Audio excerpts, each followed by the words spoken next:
Аз винаги съм играл в футбол. Когато съм бил на 10 години, съм започнал да играя в футбол и до днес продължавам, защото това е моят спорт. Аз израснах с футбол в други времена. Имах щастието да бъда 8 години в Барселона, щастлив. Всички възможни титли, които можех да спечелиме с Барселона, спечелихме. С национална отбор на България най-доброто наше световно първенство 1994 година. За мен футбола е нещо свещено. Свещено, защото обединява много неща. Трябва да си упорит, да имаш характер, да имаш смелост. Когато загубиш един двубой, не трябва да се отказваш. Постоянно трябва да бъдеш мотивиран, за да може другият матч да можеш да победиш, да зарадваш толкова много хора. И аз много пъти казвам на най-малките. При мен имаше едно специфично подготвяне.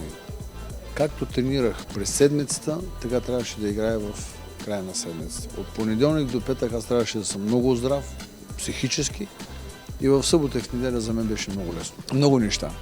Много неща се промениха, повече има реклами, повече пари се пръскат и аз не знам защо. Но футбол е един и същ. Сега има повече комершъл. За мен това не е добре. А и за малките футболисти, които идват след нас. Много пари, но футбола не е на това ниво, което ние играхме. Един много млад футболист, само на 18 години, с една перспектива в далечно време. Какво ще е утре, никой не знае. Какво ще бъде други ден, никой не знае. Какво ще бъде след 5, след 10 години, никой не знае. Аз мисля, че самите ние много бързо започнахме да правим сравнения на Ямал с други футболисти, които са играли в Барселона. Или казваме днеска, Ямал върви по стъпките на Меси. Няма шанс. Шанс нула. Но нека да си направи стъпките на Ямал. Всеки да говори, Ямал направи това, Ямал игра добре.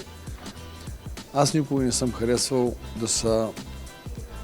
да се сравняват футболисти, треньори, отбори, защото всеки има свой етап от времето, когато играе. Да, много млад футболист, с много големи качества. Мисля, че още малко му трябва да бъде по-мотивиран във всеки един от двубоите, защото това е много важно. Да играеш мотивиран всеки матч. Всеки матч ти трябва да излизаш да кажеш: аз игра за Барселона, аз игра за мен, аз игра за моята фамилия, аз игра за всички фенове, защото нашите фенове са много в Барселона. И мисля, че това ще му помогне на Ямал още да расте като футболист, да бъде стъпка по стъпка. Това е най-важното. Не е да бъде днес и после да бъде там, и после да бъде там. Днес, утре, други ден, по-други ден и така всеки ден да бъде мотивиран, за да може да играе. Защото на Барселона фанелката е свещена фанелка.